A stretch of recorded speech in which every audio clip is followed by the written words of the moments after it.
And we're back. And time to go over here. See how the cactus are doing. We need to start getting some cactus smelted. We need the green dye. How's it going, cactus? You gotta get rid of these stupid little pink flowers. I have no idea why they decided to put this in Minecraft. But hey, I'm not complaining. Horses can swim now, so you won't see me complaining. I'll just put these pretty little pink flowers over here. I think I'm going to run around and just get some wild cactus out here in the desert. Okay, I thought maybe that was another hole. You know what? Here's a story. Here's a true story. You know, in one of my worlds a long time ago, I was going through the desert like this, just running along, and there was a little hole like this. And I stopped and looked down it, and it went the whole way down to lava, like probably like 60 or 70 blocks down. It was crazy. That's why I learned that you have to watch out, because Minecraft is looking to kill you. Nothing would make the game happier than if you got killed. It loves it. It's programmed to love when you die and to trap you. And what have we here? I do believe I saw this in the last episode.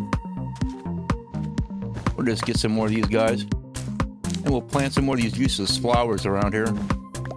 I mean, come on now. Who needs pink dye? Not this guy. That's right. I like women. And as a heterosexual male, I don't care much for those pink flowers. And that's my story, and I'm sticking to it. Now look at all these fully grown cactus over here. Just going to have to get some of these cactus while I'm waiting for my farmed cactus to grow up. There. We'll mark where these cactuses were with a little pink flower. How's that?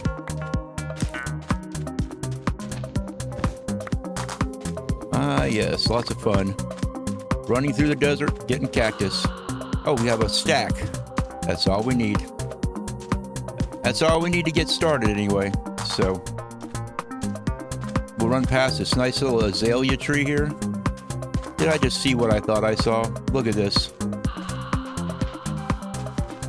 Goodness gracious. It's very satisfying to watch, but it's nice to know that that's just hanging out here in my desert.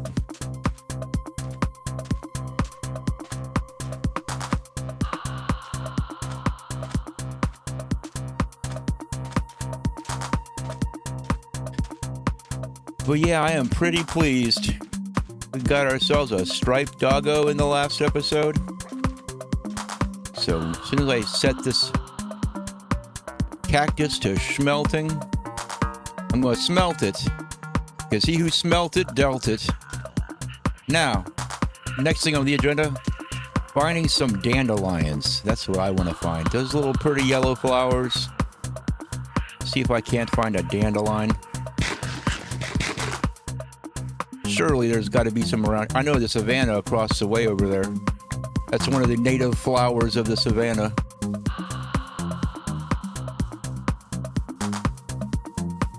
I don't know. Should I risk it? And I say risk it because, well, I don't have my bed with me. That's okay. Oh, look there. An underwater cavern. Maybe when I get some Respiration 3 on a helmet, maybe I'll go down there and explore.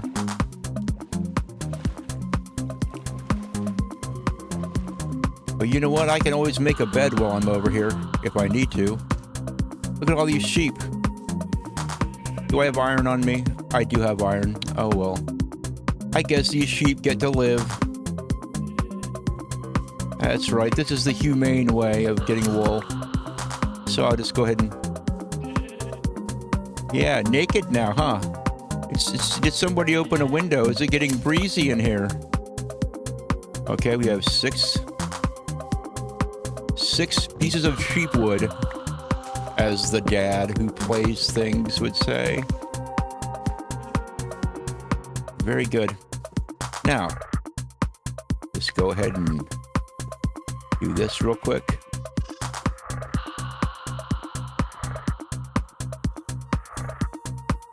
There we go. Now we have a sleeping bag.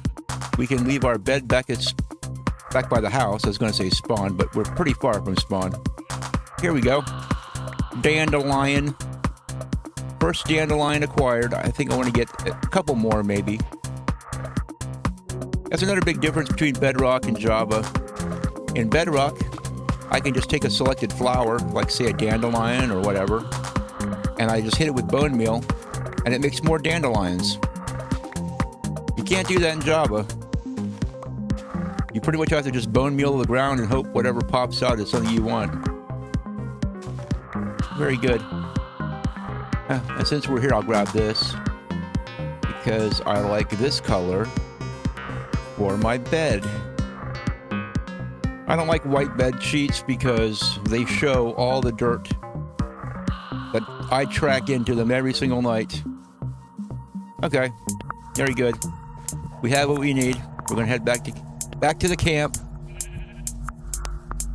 I should be doing something more productive, but this is priorities. We swim through the deeps. Yeah, I really need to cut down some more of those trees. That's really what I need to be doing. But first things first. I see the chicken. Oh, this, by the way, this is a little cave thing that I lit up in the what we'll call the missing episode, the Twilight Zone episode that went bye-bye. Oh, what a beautiful little section of jungle this is.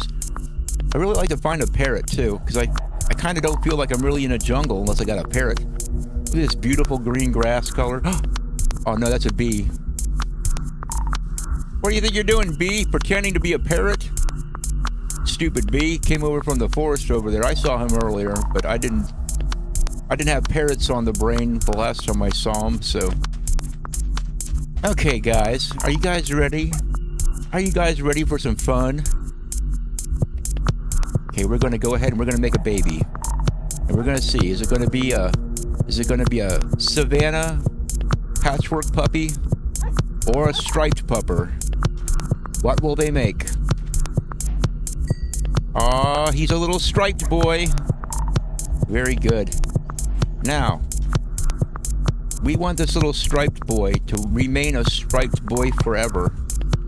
Let's go ahead and get some gold out of here. That's right.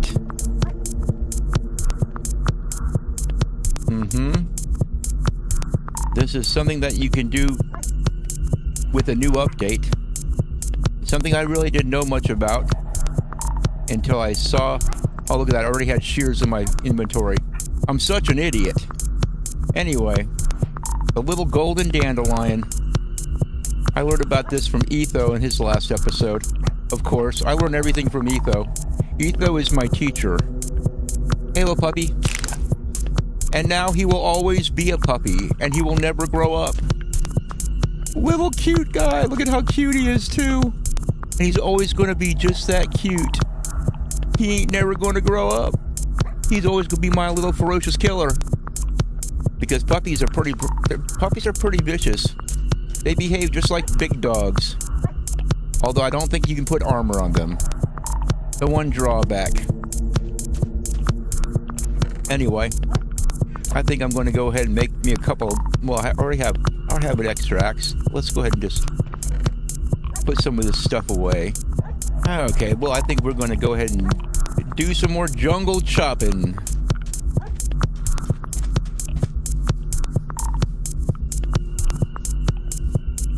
All this stuff is going to have to come down.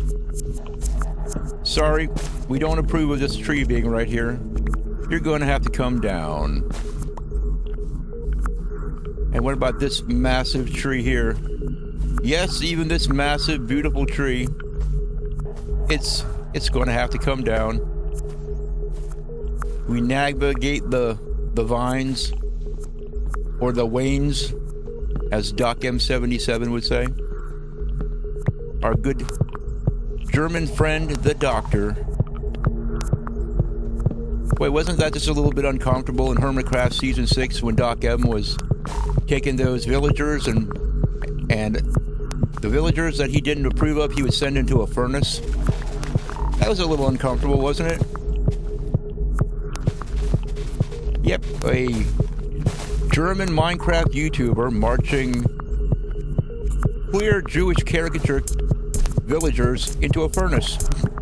You know, I don't think he really saw the ramifications of what he was doing. And I don't think anybody else really said anything about it, but I'll tell you one thing, I noticed it.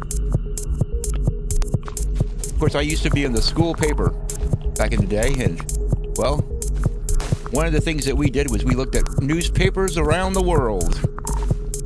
And one thing I clearly remember, and this was back in 1990, one thing I clearly remember was the Iranian newspaper that we got to look at. And in the Iranian newspaper, they had very, very unfriendly caricatures of Jewish people in their newspapers. And they looked an awful lot like the villagers. I'm just saying, they looked an awful lot like Minecraft villagers. You know? I guess they thought it was funny to, like, mock the stereotypical large Jewish nose and the fact that they trade in emeralds and gemstones and stuff like that. So you can't tell me that Mojang didn't know what they were doing, right? And here's Doc M77. Back in the day, you couldn't just break their lectern. Back in the day, you had to get rid of the villager unless you wanted the villager crowding up your trading hall, the wrong kind of villager.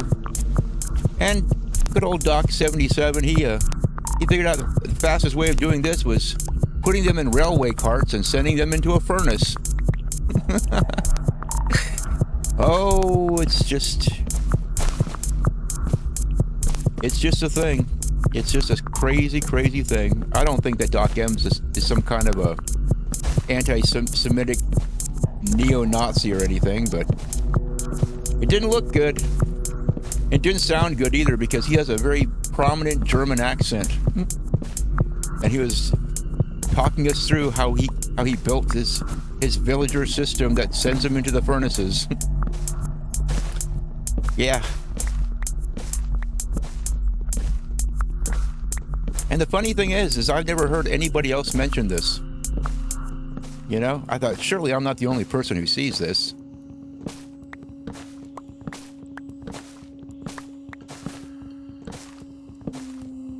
But these redstone guys, they're sort of like that, you know. They don't really think about it. They just make farms to, you know, make farms to do any kind of horrible atrocity. And normally you would say, oh no, don't do that. You know, don't make a horse farm and kill horses, or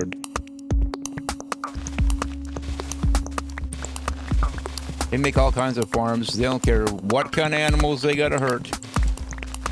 It's all about making the farm and getting the resources.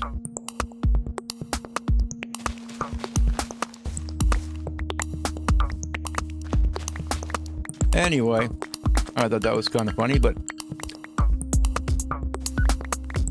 I don't think it'll still be any kind of a chance for a controversy because, I mean, who watches my channel, you know? It'd have to be somebody far larger than I to say anything about the whole situation for anybody to ever address it.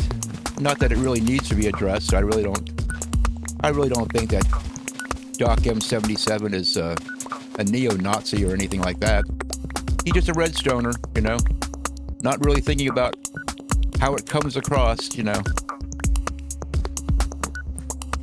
And it wasn't really that long after that there was some kind of a controversy with the Tinfoil Chef. He's another member of Hermitcraft.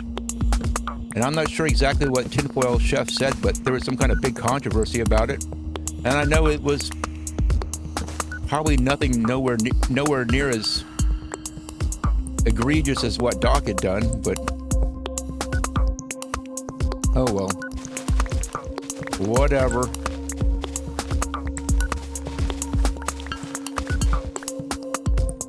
We're just clearing out the woods, getting some more leaf blocks, like I need any more leaf blocks, right? I see you, tree. Yeah, I think this tree needs to come down too.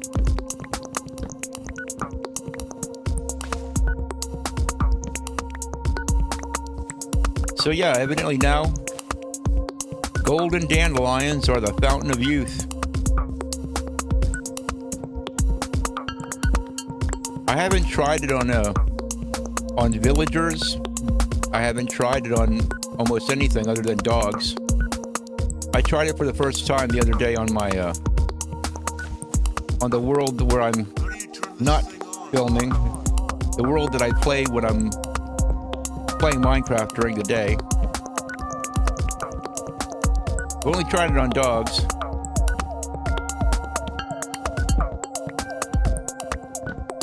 But I'm sure it works on most mobs, right? Because I know that Etho is doing that. Etho is making a mob museum, which I think is a pretty ingenious idea. You should have seen the display cases that he made. He used sweet berries and stuff to keep all the mobs locked into place because their pathing won't go over sweet berries. You just put the sweet berries underneath some carpets. I'm gonna have to do something like that. I want to try that out. You always learn something new when you watch Ethos. One of Ethos' shows. He's one of the original old school inventors of Minecraft. You go back and watch his early Let's Play series, he was already inventing a boating system. A system that would dispense boats for you. And it was very strange and complicated. But it's what made his channel. People liked this guy coming along and inventing weird things, and plus Etho's pretty funny too. The whole feud that he had with that stupid creeper, I forget what he called him, General something.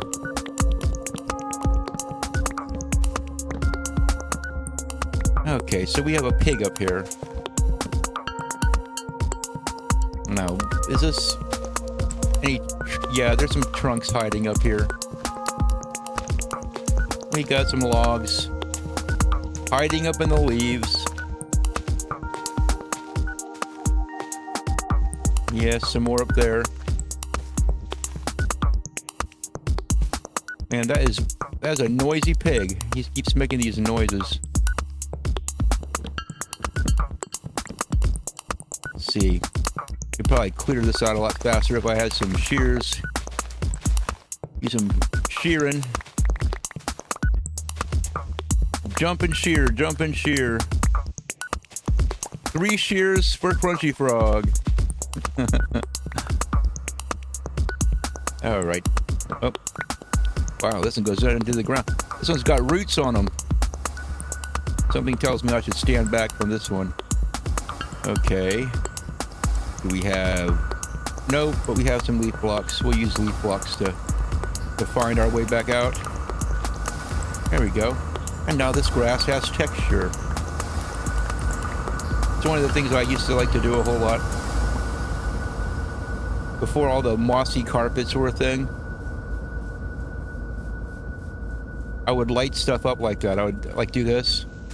I'd go down like 3 blocks and put a torch if I can get my stinking scroll wheel to work.